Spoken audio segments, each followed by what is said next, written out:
ท่านเจ้าคุณพระศรีเสนบาจารย์09-541-45445ลงทะเบียนที่อาคารพระธรรมในโอกาสครบรอบ100 ปีชาติการก็เชิญศรัทธาสาธุชนทั้งหลายโดยเฉพาะสมณศรัทธามูลศรัทธาสาธุชนศิษยานุศิษย์ทั้งหลายร่วมงานนี้โดยพร้อมเพรียงกัน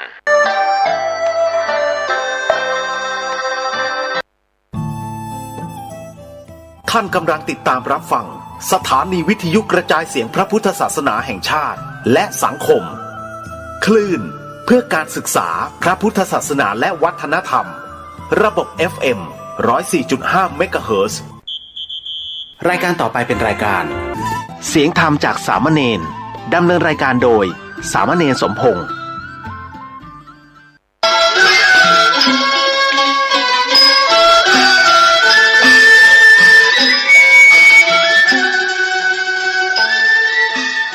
โลกนี้มีธรรมประจำที่เมื่อทำดีจะไม่ดีมีที่ไหนมีสุขบ้างทุกข์บ้างช่างประไรเป็นวิสัยของมนุษย์ปุถุชนขอกราบไหว้สาธุบาอาจารย์ทุกท่านขอเจริญพรศรัทธาญาติโยมผู้ใฝ่ในศีลในธรรมทั้งหลายมาแล้วมาแหมแล้วรายการเสียงธรรมจากเน้นน้อยสังเหลือจากวัดประแดงทั้งนี้โดยการนำของท่านพระครูโคสิทธิ์ปริยัติยพรเจ้าวัดประแดงเจ้าคณะตำบลสุเทพเขต 1เป็นประจำทุกวันพุธจาก10 โมงจนถึง11 โมงโดยประมาณอาตมาสามเณรสมพงษ์เป็นผู้ดำเนินรายการนั่งส่งเสียงอยู่ที่วัดประแดงไปยังสถานีวิทยุFM 104.5 ของวัดไฟหิน ซึ่งทางวัดไฟหินก็มีท่านพระครูสมุวิศวัตรวรกิจโจรนายสถานีและเจ้าอธิการเมตตาเมื่อเวลาอาตมาภาพมีโอกาสฝึกมีโอกาสหัด1 ชั่วโมงเดือนหนึ่งมี4 อาทิตย์ถึง5 อาทิตย์4 พุธจาก10 โมงจนถึง11 โมงมีข้อแม้ว่าถ้าตั้งสถานีบ่มีการถ่ายทอดสดเขาก็ได้พบปะกันเพราะฉะนั้นญาติโยมทั้งหลายสถานีวิทยุ FM 104.5 ของวัดไฟหินก็ตั้งขึ้นมาโดยที่มีท่านพระครูปริยัติยานุศาสตร์อดีตเจ้าวัดวัดไฟหินตอนนี้ทำงานอยู่เมืองนอกไปเผยแพร่อยู่ที่เมืองนอก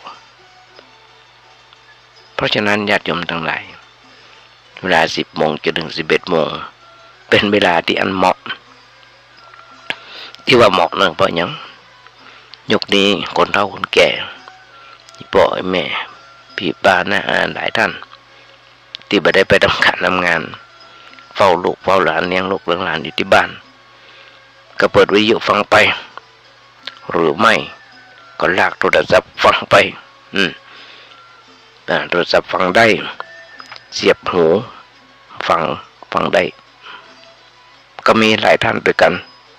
ที่กล่าวรู้จักกันในทางเฟซทั้งหลายเพราะอย่างคำมาญาติโยมทั้งหลาย4 โมงมาแรงจนถึง2 ทุ่มอาตมาจะเอาเทปที่บันทึกไว้เปิดส่งเสียงไปให้ญาติโยมฟังโดยเฉพาะครูบาอาจารย์ในไลน์ใน Messenger ใน Facebook ใน YouTube โดยเฉพาะใน YouTube พิมพ์เข้าไปว่าเน้นน้อยสังเหลือเน้นน้อยสังเหลือสอมอากาศงองูสังเหลือก็ได้ปะกันตลอดเพราะมีลูกหลานตันเต้าลูกศิษย์ลูกหาทำงานอยู่ต่างประเทศเพิ่นก็เปิดฟังอยู่ก็มีหลายท่านที่กำลังรู้จักกันก็เปิดฟังโดยเฉพาะตั้งหางดงกับหันแก้วหางดงบะตองเปิดฟังอยู่จังดาวฟังอยู่เนี่ยอยากยมทั้งหลายคำมาก็ส่งไปถึงวันจาก4 โมงจนถึง2 ทุ่มโดยเฉพาะครูบาอาจารย์ยุคนี้บัณฑิตนักปราชญ์นักญาติโยมทั้งหลายแต่มากจำเป็นต้องส่งไปบนฟังส่งไปเพื่ออวดตัวส่งไปเพื่อขอความคิดหัน ขอคำติชมจากครูบาอาจารย์ผู้รู้เปิ้นได้ติได้ชมมาทุกๆบัดเรียงรู้จักกันทุกๆรูปเรียงรู้จักกันและบ่รู้จักกันมาเคยหันหน้ากันก็มีส่งถึงบ้านเพราะฉะนั้นขอความเมตตาจากครูบาอาจารย์ช่วยติช่วยสอนเน้นน้อยตัวนี้เป็นคนที่มีความรู้น้อยเพราะฉะนั้นกำลังฝึกกำลังหัดเพราะฉะนั้นญาติโยมทั้งหลายอย่างที่เป็นบทกลอนไปว่าถ้าโลกนี้มีธรรมประจำที่เมื่อทำดีจะไม่ดีมีที่ไหนมีสุขบ้างทุกบ้างช่างประไรเป็นวิสัยของมนุษย์ปุถุชนก็ขยายใจความญาติโยมมาก็หลายปีดีดักคนเฮาทุกเมื่อเจอวันญาติโยมทั้งหลายมีแต่ความโลภความโกรธความหลงเปิ้นดึงบอกที่ใดมีโลภโกรธหลงที่หั่นย่อมมีความขัดแย้งขุ่นเคืองชนใดไร้โลภโกรธหลงชนนั้นย่อมปราศจากความขุ่นเคืองต้นไม้มีผลต้นไม้มันมีหน่วยคนมันมีผลประโยชน์ย่อมเป็นที่หมายปองต้นไม้ไร้ผลคนมันมีผลประโยชน์ย่อมอยู่สงบร่มเย็นเขาจะหันได้จากพระมหาชนกหันต้นไม้2 ต้นต้นหนึ่งมีหน่วยทุกคนหักกิ่งก้านสาขาหักก็หน่วยเป็นออกหมดกินก็หน่วยหักไม้ขว้างหมดแหมต้นมันมีผลมันมีหน่วยใบปกหนามันมีไผ่ลูกรานพระมหาชนกเปรียบต้นไม้เปรียบเสมือนต้นไม้ที่มีผลมันกับราชสมบัติมันกับคนมีสมบัติย่อมมีเพศภัยต้นไม้ไร้ผลมันกับคนที่ไร้ผลประโยชน์ย่อมมันมีการจับจองแย่งจริงเปิ้นปรารถนาเป็นต้นไม้ที่ไร้ผลก็เลยเสด็จไปออกไปบวชโลกิยะวิสัยมีดีกว่าบ่มีโลกุตระวิสัยบ่มีดีกว่ามีเพราะฉะนั้นความสุขของคฤหัสถ์ต้องมีสุขของพระเถระก็ต้องมีก็ต้องละถ้ามีนะเพราะฉะนั้นญาติโยมทั้งหลายได้อย่างหนึ่งนั่นก็คือว่าคนเฮาจิตใจของคนเฮาทุกเมื่อเช้าวันเปรียบเสมือนอากาศถึงเวลาหนาวก็หนาวถึงเวลาหน้าร้อนก็ร้อนถึงเวลาหน้าฝนก็ฝนร้อนก็ร้อนเหลือขนาดฝนก็บ่มีเป็นที่อื่นที่ไกลเป็นต่างประเทศก็มีน้ำท่วมน้ำนองหนาวแล้วก็ร้อนกว่าเขาจะลาโลกนี้ไปก็ต้องปะกับฟ้าฝนหนาวร้อนหลายเดือนหลายหนหมุนเวียนเปลี่ยนกันไปเพราะฉะนั้นหน้าที่ของเฮาคือคนจะทำให้มีความสุขอย่าทำใจให้เป็นทุกข์อย่าทำใจให้มีความทุกข์ความเดือดร้อนเพราะว่าจะเป็นเรื่องอะไรอย่างที่มันเกิดขึ้นกับในชีวิตประจำวันการทำใจให้เป็นสุข การทำใจให้เป็นสุขต้องเป็นไปตามหน้าที่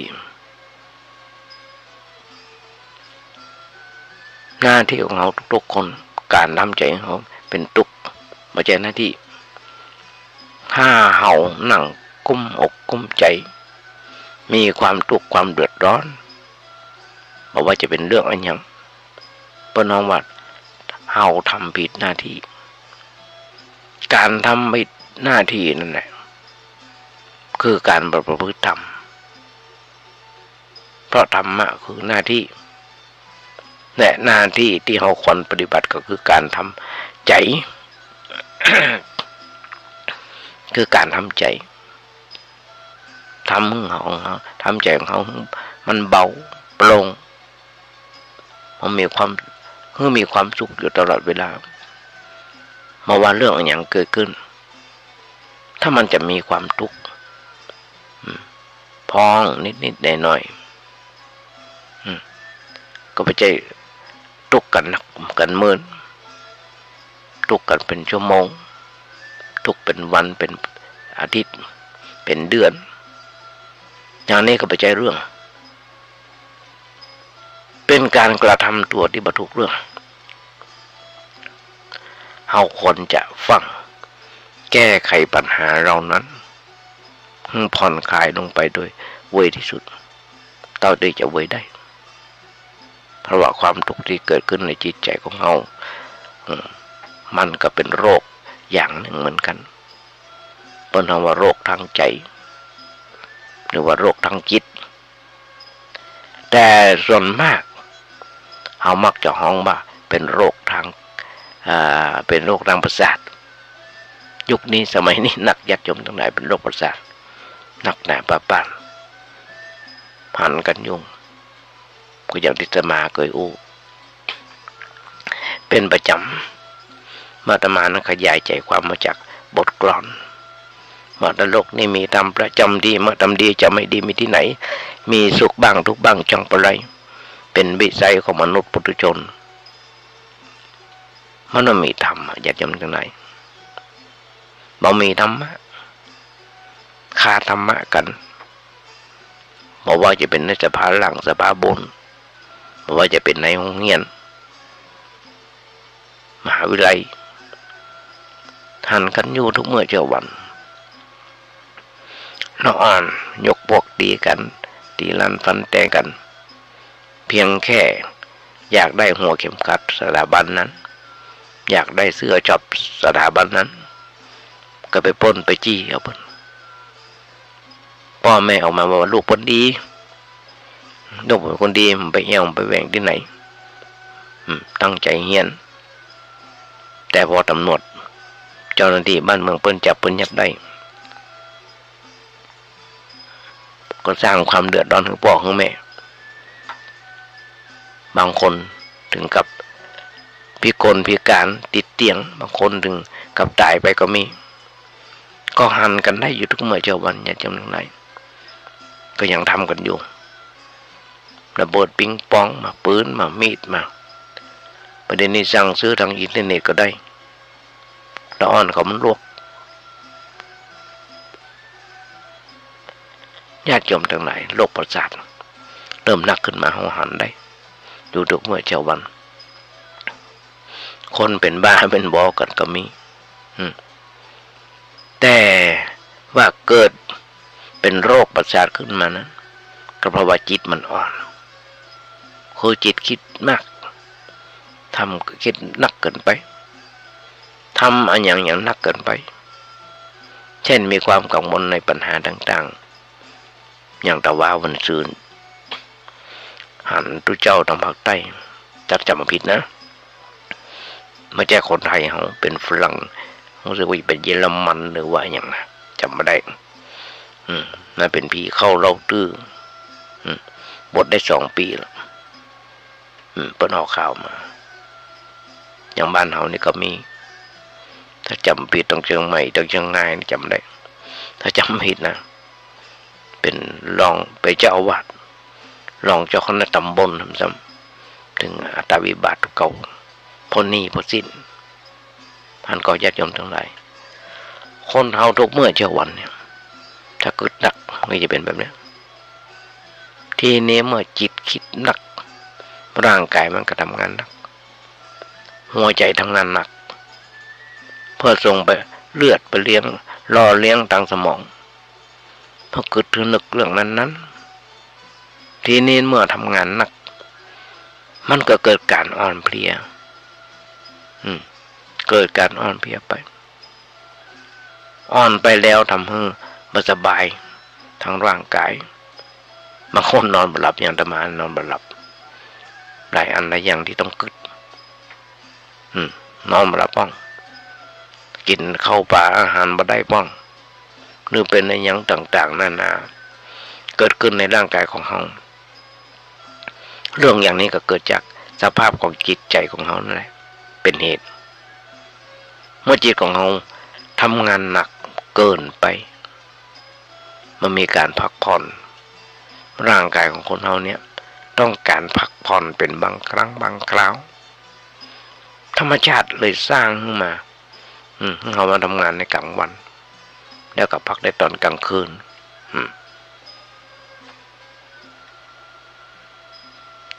คนในสมัยนี้ที่อยู่ในสถานที่เปิดห้องกันว่าบ่เจริญคนที่อยู่ในที่บ่เจริญเฮาก็อย่าไปนึกว่าเปิ้นเดือดร้อนเฮาซ้ำไปที่อยู่ในที่เจริญแล้วก็เดือดร้อนมีเรื่องกับอกกับใจมีปัญหาเฮามีอย่าง100 อันพันแปด108 พันอันแต่ว่าคนที่เปิ้นอยู่ตามที่บ่เจริญนั้นเปิ้นสบายอย่างเปิ้นนอนหลับสบายเป็นปกติบ่มีเวลาไหนค่ำมาเขานอนหลับแล้วก็นอนหลับเป็นปกติตามความต้องการของร่างกายตื่นแต่เช้าก็ออกไปทำมาหากิน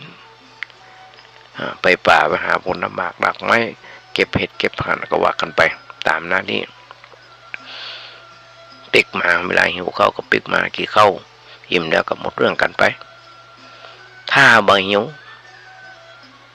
เปิ้นก็มารับบ่กินคนตามบ้านนอกที่ยังบ่เจริญนั้นกินเป็นเวลาตามความต้องการของร่างกายแต่ว่าเฮาอยู่ในเมืองหลวงที่อันเจริญเนี่ยขออภัยมันมีของกินนักหนาป้าป้านเซเว่นมาอย่างหลังมอชอเนี่ยกินได้ตลอดคืนหันก็ยยมทั้งหลายหิวเมื่อไรก็แวะมาทำเซเว่นอย่างต่างๆ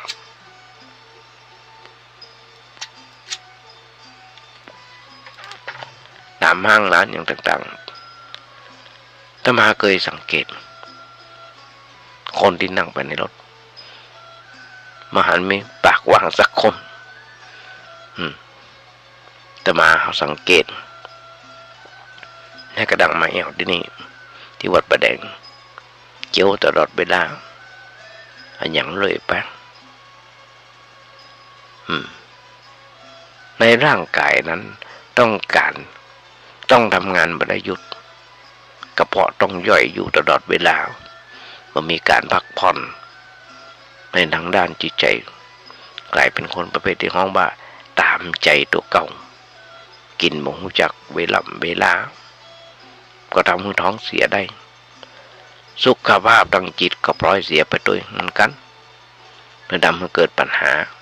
มีโรคนั้นโรคนี้ละอ่อนอย่างละอ่อนสมมติเอาแต่เลยล่ะละอ่อนในเมืองเนี่ยมักจะเป็นคนโรคเขี้ยวหวังเขี้ยววันโผเพราะว่ากินนักเกินไปเกี้ยวก็เกี้ยวทัฟฟี่ลูกอมฟันน้ำนมคนจะลดตามระยะเวลาแต่ว่ากินมูลของหวานนักลงไปเลยทำให้ฟันหลุดหล่อนฟันแต่ก็จะขึ้นฟันแต่จะขึ้นมาก็ยังมาตันเต็มปากเรียกพอขึ้นมาแมนขึ้นมาหน่อยเหงือกโบนเหงือกมาหน่อยก็ต้องเกี้ยวนั้นเกี้ยวนี้เลยฟันเกไปฟันยังไปยังงอกขึ้นมามันเรียบร้อยอันนี้ก็เพราะเรื่องกินทั้งนั้นแหละมันจะเรื่องอย่างหรอกจะไปคิดว่ายุคนี้สมัยนี้มีหมอฟันดีๆสามารถเสริมเติมแต่งได้แปลงได้ดัดฟันได้แต่ต้องเป็นปีเป็นเดือนก็จะดึงอย่างได้อย่างที่ต้องการเพราะฉะนั้นญาติโยมทั้งหลายอันนี้คือเหตุและผลเหตุมันเกิดขึ้น ผลมันก็โดยมาเสียสตังค์แต่คนบ้านนอกนะเปิ้นบ่ต้องปกต้องใส่กันบ่ต้องมีอย่างจะกินบ่ค่อยจะมีอย่างกินสมัยเมื่อเป็นละอ่อนอยู่บ้านจำได้ว่าปีหนึ่งจะมีขนมหวานสักเตื้อ2เตื้อมันก็จะมีอย่างลักษณะประปันเพราะฉะนั้นมีการทำให้เจริญขึ้นตามฐานะแต่ที่ว่าการทำให้มันเจริญนั้นเขาก็จะหันได้ว่าโอ้หำอย่างหนึ่งนะมาได้พอตัวเก่าชัดเจนเรื่องนั้นถ้าเขาสร้างความสุขที่ห้องว่าเขาทำด้วยความฉลาดมีความเข้าใจในเรื่องนั้นถูกต้องแล้วเขาก็ทำมันถูกต้องแล้วเขาก็ทำมันให้เป็นความสุขความสบายใจแต่ถ้าเขาบ่เข้าใจเรื่องนั้นถูกต้องเขาทำด้วยอำนาจความหลงผิดความเข้าใจผิดโอ้ขอเวลากำเดียวนะญาติโยมเนาะเพราะฉะนั้นญาติโยมทั้งหลาย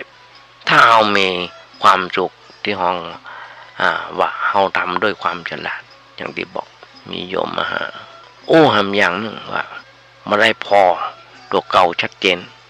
ในเรื่องนั้นที่มีความคิดเดือดร้อนใจแก้ทางวัดมีความเดือดร้อนใจก็แก้ทางวัดด้วยวิธีการต่างๆหรือบางอย่างนั้นก็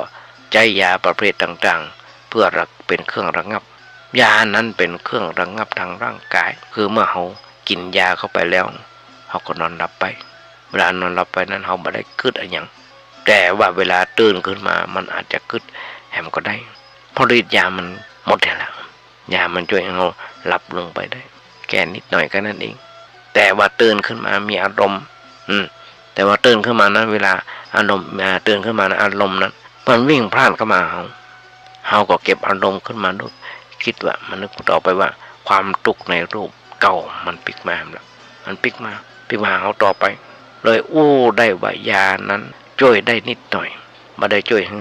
นักหนาป่าป่านสิ่งที่จะช่วยเขาได้นักนั่นก็คือการสกัดอารมณ์ที่จะทำเขาเกิดความทุกข์ความเดือดร้อนเขาสกัดมันเหี้ยยามันเกิดขึ้นในจิตใจของเขานั่นแหละเป็นยาวิเศษเป็นยาที่จะช่วยป้องกันช่วยทั้งป้องกันทั้งแก้ไขให้ชีวิตของเขามีสุขภาพจิตเป็นเรื่องปกติต่อไปในเรื่องอย่างนี้เขาจะต้องศึกษาแล้วก็จะทำการแก้ไขที่นี่การศึกษานั้นก็ต้องรู้กรรมวิธีของเรื่องแก้ปัญหาที่เกิดขึ้นในจิตใจคือรู้ว่ามันเกิดขึ้นมาอย่างไรมาทางไหนแล้วจะมีประตูรับคนเข้าออกแล้วต่อมาก็มีขโมยมีคนเข้ามาทางไหนแล้วมันหลักของเขาไปเป็นอย่างไรถ้ารู้ว่ามันเข้ามาทางใดจะอุดทางนั้นเนี่ยปิดกั้นมึงขโมยเข้ามาเนี่ยที่ต่อไปหรือบางอย่างอันเขาก็ไปสกัดกั้นคอยจ้องทุบหัวมันนี่แหละญาติโยมทั้งหลายพออารมณ์ต่อไปถ้าหูอารมณ์ต่างๆที่เกิดขึ้นก็เหมือนกันมันเกิดขึ้นที่ความคิดของเขาหรือที่ห้องว่าเกิดที่จิตของเขานั่นแหละจิตนั่นคือความคิดคือความคิดนั่นเองปรากฏเขาหันในรูปความคิดต่างๆอยู่ตลอดเวลาความคิดมันจะเกิดขึ้นก็เพราะว่ามีสิ่งประเภททำให้เกิดความคิดอย่างนั้นขึ้นมาในรูปผ่านตาเข้ามาเสียงผ่านหูกลิ่นผ่านรสประสาทดังรสผ่านประสาทลิ้นสิ่งสัมผัสต่างๆถูกต้องประสาทกายสัมผัสแล้วจิตรับรู้ในเรื่องนั้นตัดเนี่ยแหละญาติโยมทั้งหลายสำคัญกันนะอาจจะรับรู้ในเรื่องเสียเปรียบอาจจะรับรู้เรื่องได้เปรียบก็ได้ถ้ารับรู้ในเรื่องที่ ว่าบางเสียมือเสียเปรียบว่าสิ่งนั้นสิ่งนี้คืออะไรอย่างมันจะเกิดขึ้นกับเฮาหรือเฮาครับเพราะว่าทำไมต้องเกิดอย่างนี้ขึ้นในใจ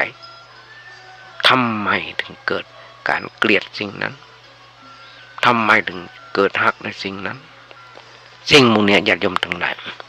ต้องปรับมุมมองคิดทำไมอย่างที่บอก มุมมองทำไมปล่อยก่อนที่จะถูกบังคับผู้ปล่อยบางคนยุคนี้สมัยนี้อยากจะให้เปลี่ยนรัฐบาลใหม่ซึ่งเลือกตั้งมาพฤษภาที่ผ่านมาเพิ่งได้รัฐบาลวันนี้เดือนนี้แม่เฮาจะถูกตัดเงินเดือนลดตำแหน่งถูกปลดหมดอำนาจแต่เฮายังมีบ้านอยู่มีครอบครัวที่อบอุ่นอยู่มีคนคอยให้กำลังใจอยู่แต่ยังมีคนแหมนักหน้าป้าป้านที่รอบๆตัวเฮายังตกงานเที่ยวเร่ร่อนไรที่อยู่อาศัยบางคนยึดเอาปืนสะพานปืนขัวส่วนสาธารณะมันก็กองขยะเป็นที่รับนอนไร้ญาติขาดมิตรคอยให้ความอบอุ่นในยามที่มีทุกข์ไร้เพื่อนพ้องที่คอยให้กำลังใจในยามที่มีปัญหาแต่เขาเหล่านั้นญาติโยมทั้งหลายไม่เคยคิดที่จะท้อแท้หรือคิดน้อยเนื้อต่ำใจในโชคชะตาไม่เคยคิดฆ่าตัวตายเพราะหนีความอับจนของตัวเก่าเฮาบ่ต้องไปกัดกลุ่มไปตุกใจหนักหนาเกินไปแต่กับแค่การเสื่อมยศเสื่อมลาภถูกปลดหมดอำนาจหลายคนญาติโยมทั้งหลายที่สิ้นเดือนตุลาเนี่ยสิ้นเดือนกันยาเนี่ยเดือนกันยาเกษียณกันเนาะผู้ที่เป็นข้าราชการก็เกษียณละ60แล้วเป็นครูบาอาจารย์อย่างต่างๆบางคนกึดหนักเพื่อกึดตือไงว่าเป็นบทเรียนที่ฝึกฝนให้เอาคลายความยึดติดในราบยศถอดหัวโขนออกอย่างฝึกลดทิฏฐิมานะในอำนาจที่เคยมีเพื่อให้เกิดการปล่อยวางขึ้นในขณะที่เขายังมีชีวิตอยู่ก่อนที่ธรรมชาติของความตายจะมาคอยบีบคั้นบังคับเราต้องปล่อยมันคิดแล้วตกใจลองคิดทำไมบางครั้งบางคนตอนนี้อับอายเมื่อเรียนจบแต่กลับตกงานมีหรอเขากลัวเสียงใครหัวเราะเยาะเย้ยกับคนรอบข้างเมื่อการงานล้มเหลวเขากลัวคำเย้ยยันจากญาติมิตรเมื่อเขาถูกแฟนทิ้งและกลัว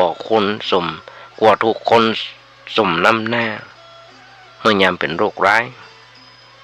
กลัวว่าเขานั้นจะคอยเหยียบย่ำซ้ำเติมเลยกลุ้มใจตกใจบางครั้งเกือบอยากฆ่าตัวตายเพื่อหนีมันพ้นจากเรื่องราวเหล่านั้นการคิดกะขาดหวาดกลัวเกินไปทำให้เราต้องตกใจญาติโยมทั้งหลายเป็นการคิดที่ผิดเราจะต้องคิดทำไมเพราะการคิดเช่นนี้แบบนี้เป็นการคิดซ้ำๆตามรอยเดิมที่คนทั่วโลกบนคิดกันอยู่คือเมื่อมีปัญหาเกิดขึ้นจะทำให้ตัวเขาต้องตกใจคนทั้งโลกเปิ้นจะคิดไปในแบบเดียวกันคือคิดขาดกลัวกังวลคนนั้นเกรงกลัวคนนี้ หวาดระแวงไปเรื่อยๆจนกลุ้มใจเครียดเมื่อคิดหาทางออกทางอื่นมาได้ลงมาตกปล่อยวางมาจ้า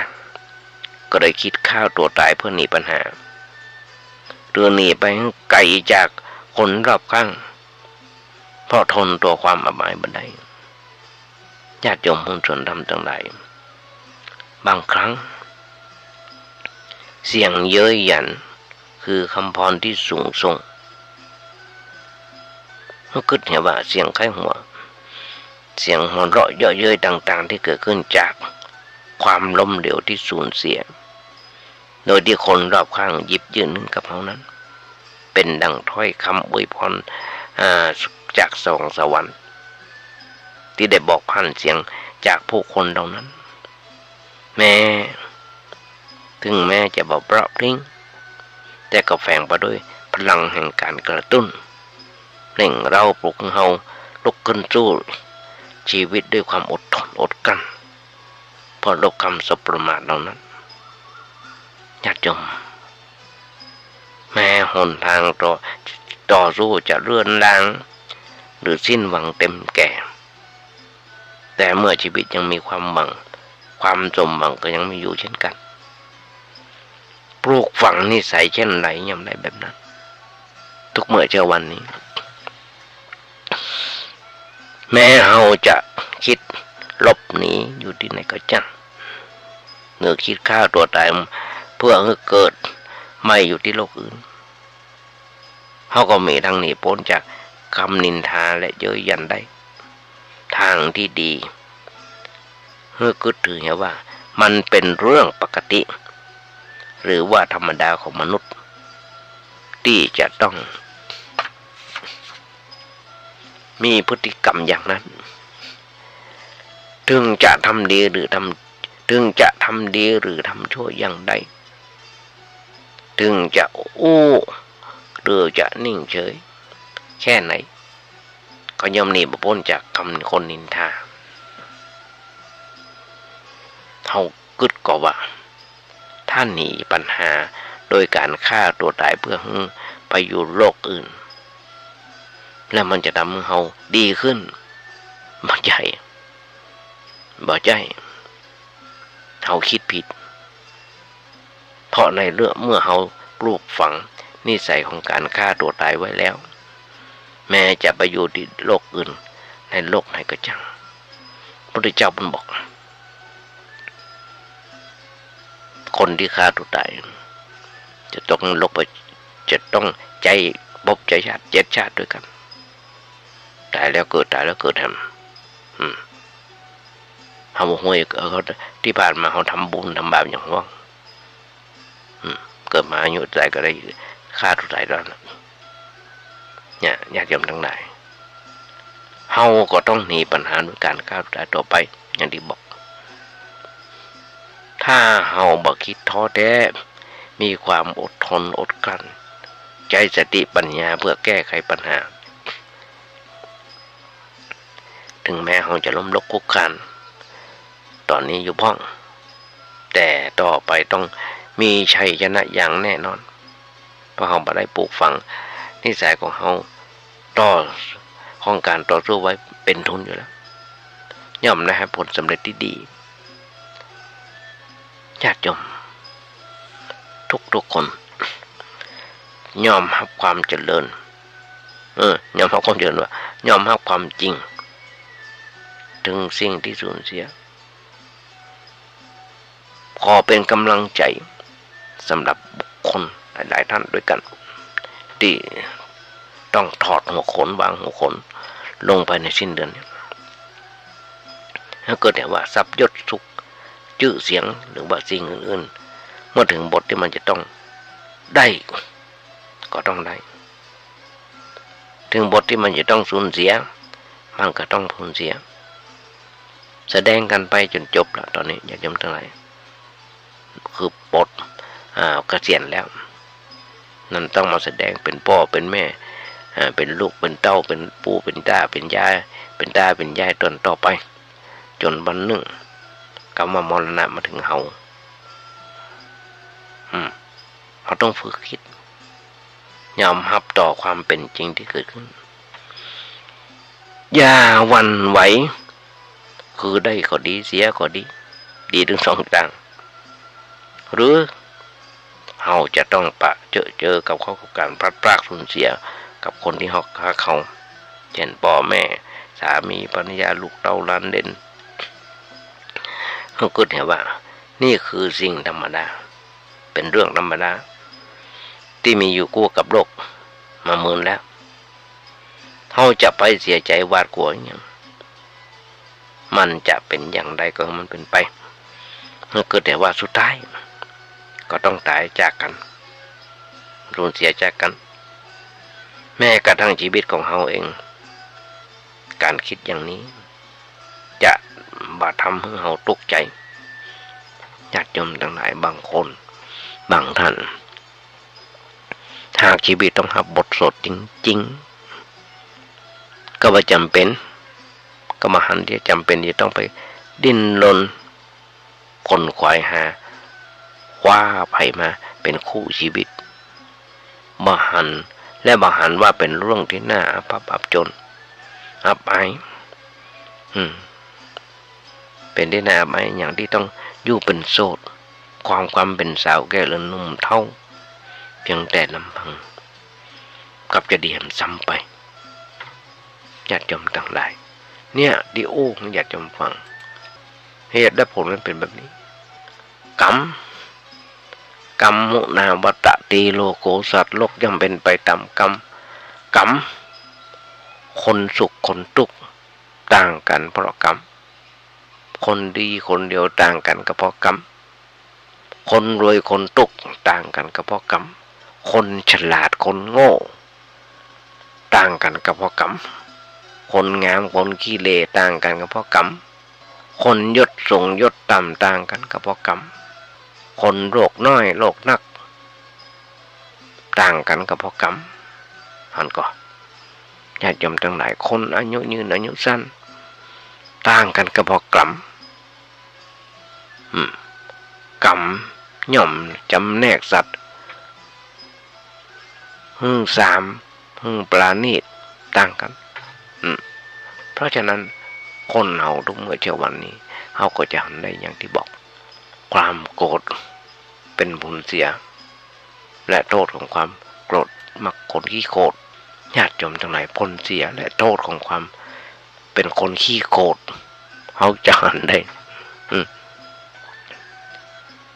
สอนตัวเก่าหว่าง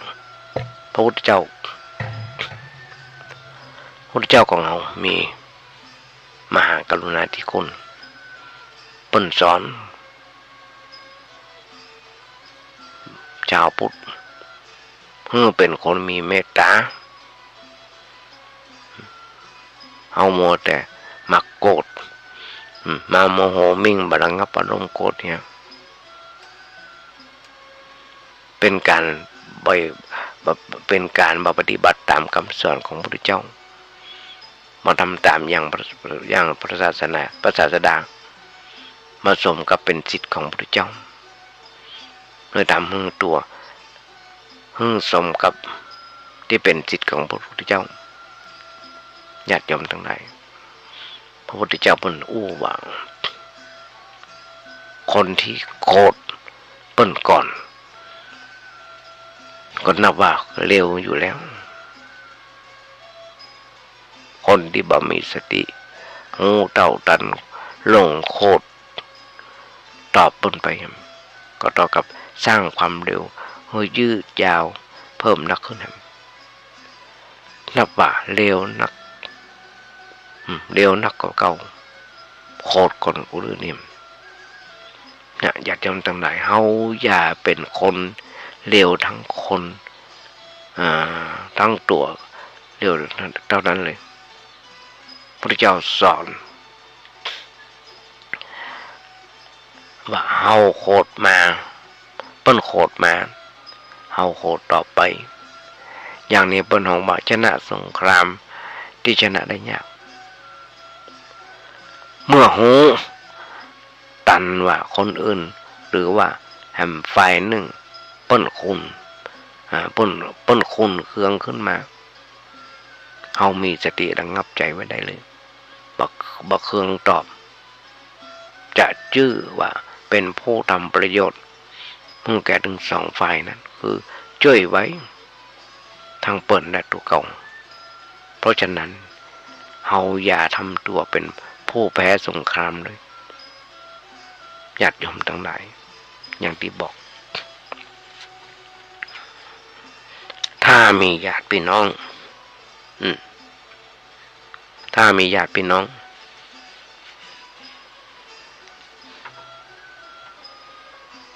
เพื่อนพ้องรอบบ้านจะพอไปต่างๆนาจะพอไปต่างๆนาถึงสาเหตุการไร้คู่ว่าเป็นเพราะชาติต่างก่อนที่บ่เคยทำบุญร่วมชาติตักบาตรร่วมขันกันเป็นแบบนั้นญาติโยมเพราะฉะนั้นคนเฮานั้น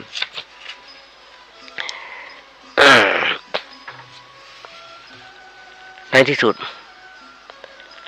สรุปนั่นคือต่างคนต่างต้องทิ้งกันบางคนคิดบ่เป็นทำมันอย่างไม่ถูกเมื่อต้องเจอเขากับเหตุการณ์สามีหรือภรรยาทิ้ง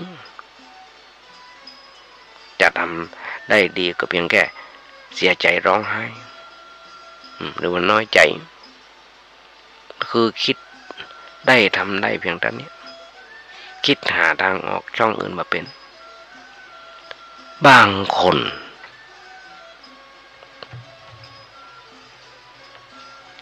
ถึงกับคร่ำครวญเพ้อคลั่งจนเสียสติอย่างตะว้าวันชื่นขี่รถเครื่องจากต่างจังหวัดมาจะมาโดดตายจะขึ้นเสาวันป้ายเสาอย่างต่างๆสักปุ่นจะโดดสะพานตายมีหลายคนโดดน้ำตายก็มีเมื่อกี้วันที่ผ่านมาบางคนคิดกำควรจนเสียสติหรืออาจจะคิดฆ่าตัวตายอย่างที่บอกเพราะนี่เรื่องราวที่คิดว่ามันเลวร้ายที่สุดในชีวิตมาใจญาติโยมทั้งหลายอันที่จริงถ้าหากว่าเราคิดมันดีๆลึกๆหันสักน้อยนึงตัวเราเองก็จะแปลว่าสามีหรือว่าภรรยาเรานั้นสามีหรือภรรยาของเรานั้นก่อนหน้าจะมาปะเฮานั้นบอกว่าเป็นของใครมาจากไหนและมาจากภพภูมิใดก็บอกแล้วจู่ต่างคนต่างกล้ามาปะกันมาเจอกันในช่วงหนึ่งของชีวิตตอนเลยมันน่าจะมีความสำคัญหรือมีความหมายอันอย่างกับชีวิตของเขามากนะจนถึงขั้นต้องเป็นทุกข์กลัดกลุ้มเสียใจคิดหนักอยากจนจะฆ่าตัวตายแม่เฮาจะขอโทษสามีหรือภรรยาก็แล้วอ้อนวอนขอร้องหันแก่ลูกแก่เต้าก็แก้ไปก็แล้วเปิ้นยังมาสนใจคืออยากจะทิ้งเฮาท่าเดียวและมันต้องถูกทิ้งจริงๆอย่างที่มันมีวันเลือกก็ขอให้คิดถือว่าถึงทิ้งไปก็บ่เป็นหยังเพราะเมื่อช่วงบั้นปลายชีวิตของเราต่างคนก็ต้องต่างทิ้งกันอยู่แล้วด้วยความตายมาพรากมาคอยบีบบังคับให้เราต้องทิ้งกันหรืออาจจะถือว่าเป็นบทเรียนฝึกซ้อมการทิ้งกันเล่นๆไปพลางๆก่อนก่อนที่จะทิ้งกันจริงๆจนถึงที่มันจะมาถึงแม้ว่าเราจะพอหันเป็นเรื่องธรรมดาก็จริงที่ไปก็โดยมาเจอกันกับเหตุการณ์ถูกทอดทิ้งจนต้องเศร้าโศกเสียใจด้วยกันทุกคนแต่มันจะบดีไปกว่านั้นเหรอถ้าเราคิดที่มันเป็นคิดที่มันถูกนั่นคือคิดที่มัน เนื้อธรรมดาที่เขาคิดกันอยู่เขาจะบ่ได้ต้องโศกเศร้าตามโมเขาเหล่านั้นและบุคคลอย่างยิ่งที่จะไปคิดเดือดดาลโกรธแค้นหรือน้อยเนื้อต่ำใจกับการที่ถูกทิ้งเพราะมันจะทำเกิดชีวิตของเขาเลวร้ายนักขึ้นกว่าความดีงามแม่อยู่คนเดียวก็จะบ่ให้เขาลองนึกภาพพอว่าวันที่เขาเกิดมาพอโลกมื่นตาพอโลกอันสดใสเขามากับไผมากันกี่คนถ้ามาของเขาเพียงคนเดียวไม่ได้เกี่ยวก้อยกับคนอื่นคนใดมาเลยแต่เมื่อยามที่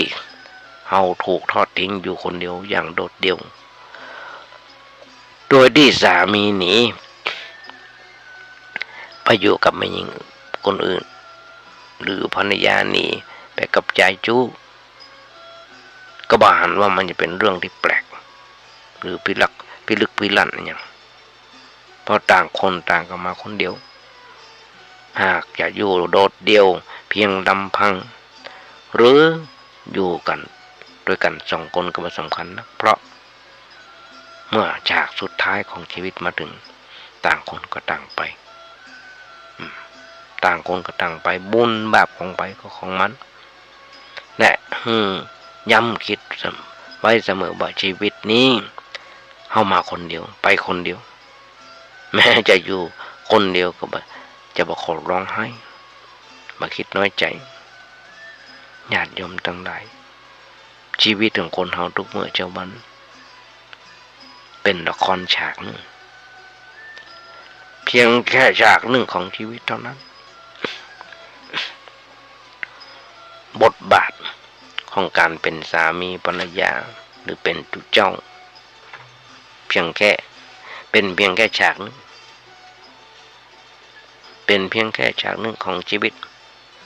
ที่ถูกธรรมชาติของการสืบพันธุ์ดึงดูดเฮามาใจในชีวิตด้วยกัน